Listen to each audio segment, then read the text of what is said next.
Here, at the northernmost tip of our planet, lies a sleeping continent. An expanse of primordial silence so vast it defies imagination. A realm ruled not by time, but by winter. This is Siberia, a land where the air itself freezes and the polar night claims the sky for months on end.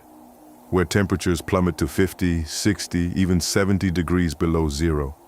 For most life on Earth, this is an impossible world, a fortress of ice. But it is not empty. Look closer. In the stillness of the taiga, a striped ghost patrols its frozen empire. In the open tundra, a tide of life flows in a millennial migration, closely followed by a collective intelligence.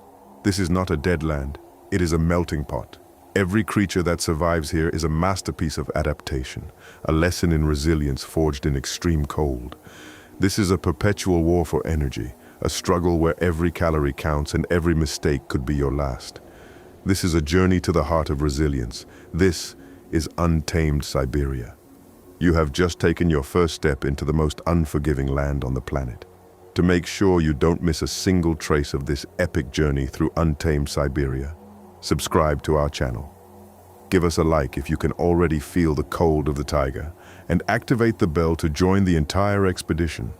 In the deep silence of the taiga, where the air is so cold it burns your lungs, a ruler of stripes and shadows reigns supreme. It is the apex predator that bears the very name of this frozen land, the Siberian tiger. This is no ordinary feline. It is the largest cat on the planet, an embodiment of power and endurance forged by ice. Its existence is a masterclass in adaptation. Its winter coat, a paler, almost straw-colored orange, blends perfectly with the birch forests and snowfields. It is an incredibly dense coat, with hairs reaching 10 centimeters in length, insulating it from temperatures that routinely drop below 30 degrees below zero. Beneath this skin, a layer of subcutaneous fat up to 2 inches thick on its back and belly acts as a vital heat reservoir. It moves with silent authority. Its disproportionately large paws, with dense fur between the pads, function as natural snowshoes.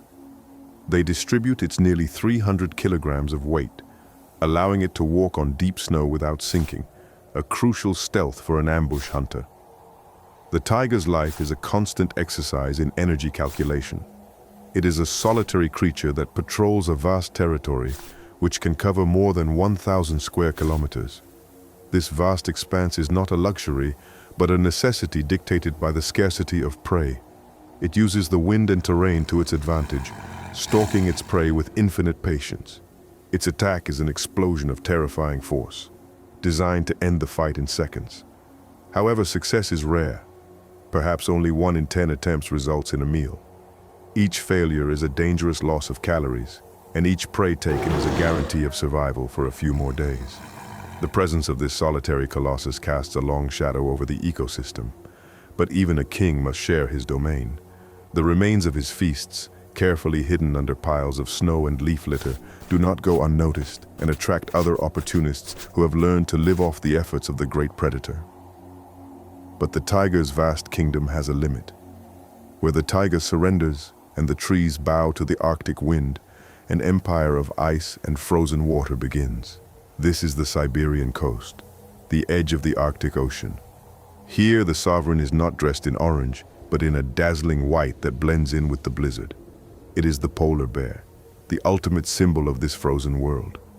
Despite its appearance, it is not a land bear in the strict sense. It is a marine mammal, as dependent on the ocean as a whale. Its body is a masterpiece of thermal engineering. Its iconic fur is not white, but an optical illusion. It is composed of tens of thousands of translucent hollow hairs that scatter light and, most importantly, trap air, creating an almost impenetrable layer of insulation. Underneath, its skin is deep black, designed to absorb the slightest solar radiation that penetrates its coat. But its real secret against the cold is internal, a layer of subcutaneous fat that can reach 11 centimeters in thickness. This is both an insulator and a vital food store. To maintain this body mass, the polar bear has become one of the most specialized carnivores on the planet.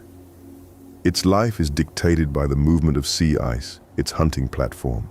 It is a hunter of infinite patience, Its pores, almost 30 centimeters wide and partially webbed, enable it to swim distances of more than 60 kilometers in waters around 0 degrees, but also to grip the slippery ice. Its sense of smell is legendary. It can detect the breathing hole of a ringed seal more than a kilometer away and under a meter of compacted snow. It remains motionless for hours, sometimes days, next to one of these holes. When the seal emerges to breathe, the bear attacks with explosive speed, a blow from a front paw capable of fracturing its prey's skull. It consumes almost exclusively fat and skin, the highest octane fuel it desperately needs to survive. However, this master of the ice faces an enemy it cannot subdue with force: heat. It is the key indicator of climate change. The sea ice of the Siberian Arctic, its hunting ground, retreats earlier and forms later each year. Every day he spends on land is a day spent fasting, burning his precious fat reserves. His struggle for energy in this vanishing landscape is desperate, and the remains of his scarce prey, abandoned on the ice, are a beacon for other watchful and much smaller eyes that have learned to live off the giant's crumbs. But the polar bear's domain ends at the coast. Inland, where the perpetual ice gives way to windswept tundra, a drama of a completely different scale unfolds.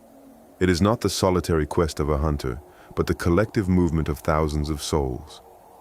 This is the realm of the reindeer, the lifeblood of the Siberian tundra. They are the great travelers of the north, the rhythmic pulse of this vast landscape. Driven by an ancestral biological calendar, they embark on a perpetual migration that can cover more than 5,000 kilometers a year, the longest of any land mammal. They move in large herds, sometimes numbering thousands of individuals, a living tide flowing through river valleys and frozen plateaus. Their survival in this snowy world depends on their hooves. They are wide, concave, and sharp-edged. Like a tiger's paws, they distribute their weight for walking on snow, but their main function is digging. With them, they scrape compacted snow, sometimes a meter deep, in an exhausting behavior known as cratering. They are not looking for grass, but for their winter sustenance, reindeer lichen. This organism, a symbiosis of fungus and algae, is an incredibly slow-growing food, low in protein, but vitally rich in carbohydrates, the slow-burning fuel essential for maintaining body heat. They are perfectly equipped for extreme cold. Their double-layered coat includes hollow guard hairs, like those of polar bears, which trap air and insulate them so effectively that they can lie directly on the snow without melting it. Even their muzzles are covered with short, dense hair, a heat exchanger that warms the Arctic air before it reaches their lungs. Their eyes also adapt. In the perpetual twilight of winter, the reflective tissue behind their retina changes to a deep blue, scattering more light and allowing them to navigate in near darkness. Unlike most deer, both males and pregnant females retain their antlers throughout the winter. Males use them for battle during the autumn rut. Females use them as crucial tools to defend the precious feeding craters they worked so hard to dig, ensuring that they and their unborn young have the energy to survive. This tide of life is the backbone of the ecosystem, the main food source for the predators that follow them, and the basis of existence for Siberian indigenous peoples, such as the Nenets nomads, who have intertwined their lives and culture with the rhythms of this migration for millennia. The reindeer does not just live in the tundra. It is the tundra in motion, and its relentless journey leaves a trail for others to follow. The wake of this great migration, a trail of thousands of hooves and a scent that clings to the icy wind, is an invitation. And where there is prey in such abundance, inevitably, the hunter appears, not a solitary ghost like the taiga, but a collective intelligence, a brotherhood united by blood and strategy. It is the gray wolf, the quintessential pack predator. Here, in the Siberian tundra, the wolf has evolved not for ambush, but for relentless pursuit. Its body is designed for endurance. Its long, powerful legs allow it to devour miles of terrain with an efficient, almost rhythmic trot that it can maintain for hours, even in deep snow. Its senses are perfectly attuned to this task, a sense of smell capable of detecting reindeer more than 2 kilometers away, and an ear that can pick up the crunch of a hoof in the snow at a great distance. But the wolf's most formidable weapon is not its fangs, but its family.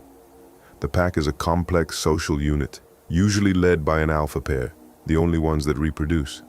The rest are their descendants from several generations, each with a defined role. Their hunting is a display of amazing communication and coordination. They move like a shadow parallel to the herd of reindeer, observing, testing, looking for a sign of weakness, an old individual, an inexperienced youngster, or a sick one. They do not waste energy on a random chase. Once they choose their target, the real test of endurance begins. The pack works in unison. Some wolves run to divert the attention of the main herd, while others focus on isolating the selected prey. The fresher relief wolves take the lead in the chase, exhausting the reindeer in a deadly marathon that can stretch for more than 10 kilometers. It is a war of attrition. Their role is vital to the balance of this ecosystem. By selecting the weakest members, wolves act as guardians of the health of the reindeer herd, ensuring that only the strongest survive and reproduce. They prevent overpopulation and the depletion of the precious lichens on which reindeer depend. They are not simply killers, they are the stewards of the tundra. And yet, even these efficient hunters must always be on alert, for they are not the only ones competing for resources in this barren land. The pack is strongest when it is united, and each member is vital. If you also believe in the power of connection and strategy, join our pack. Subscribe to follow the trail with us, like if you respect the intelligence of the wolf, and turn on the bell so you never hunt alone. The success of the wolf pack leaves remains, a feast of calories abandoned in the snow.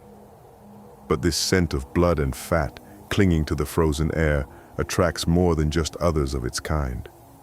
It summons a ghost of the forest, an indomitable loner whose reputation is far greater than its size. This is the wolverine, the true demon of the taiga. Rarely weighing more than 18 kilograms, this mustelid, the largest terrestrial member of the weasel family, is the embodiment of ferocity. Its body is low, compact, and densely muscled, a survival machine designed for leverage and brute force. Its existence is a lesson in pure tenacity. Its key adaptation is its fur.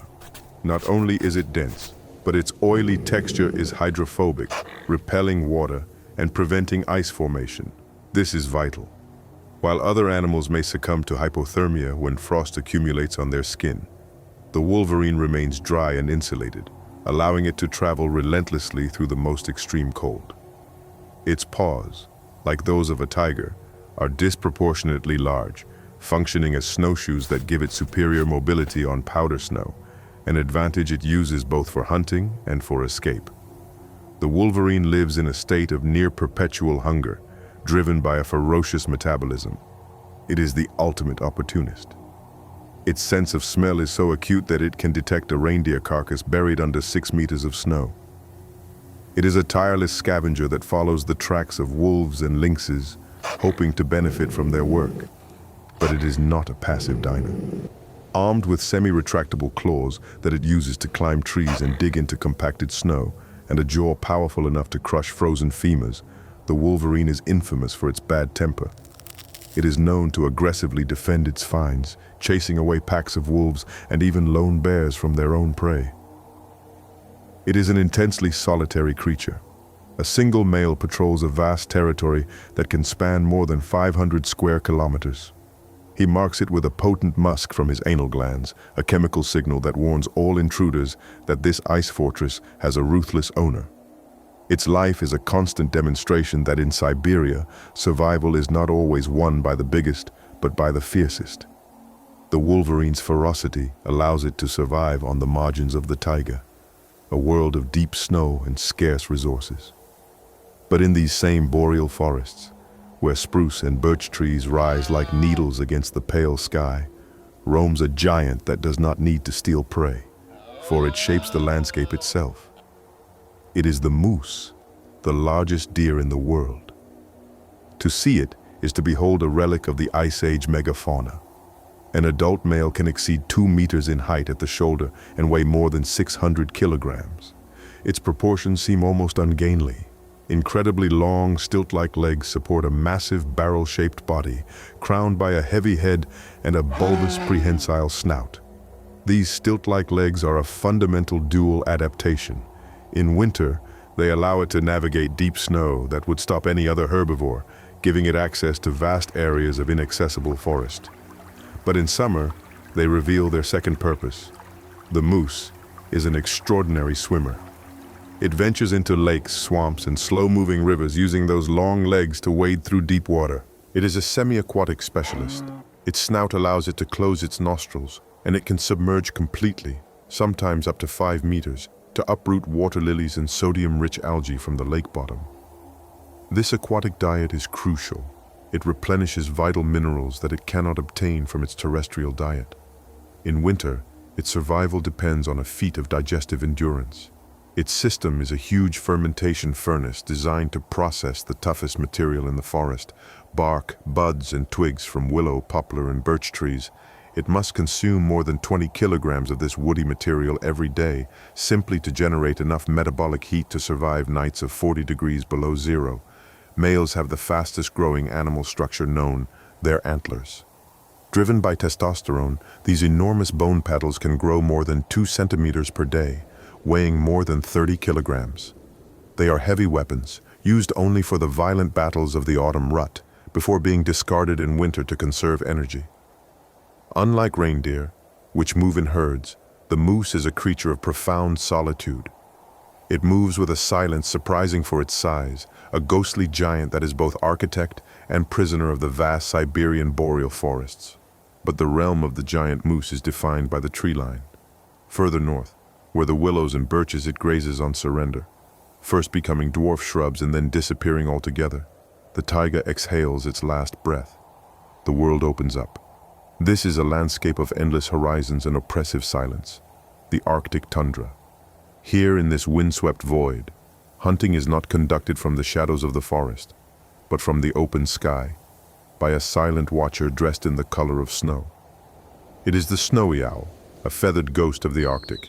Its appearance is one of absolute adaptation. Unlike most owls, it is diurnal, adapted to hunt under the midnight sun of the Arctic summer. Its plumage, almost pure white in adult males, is the perfect camouflage in a landscape where trees offer no shade. It is one of the heaviest birds in North America, and its body mass is a defense against the cold. It is insulated by an incredibly dense layer of down, and its legs are covered with thick plumage down to the tips of its black talons, looking more like the paws of a mammal than those of a bird. Its eyes, a piercing, intense yellow, are its primary tool. They cannot move in their sockets. Instead, the owl must turn its head, which can rotate up to 270 degrees, to triangulate the position of its prey. It is a patient hunter.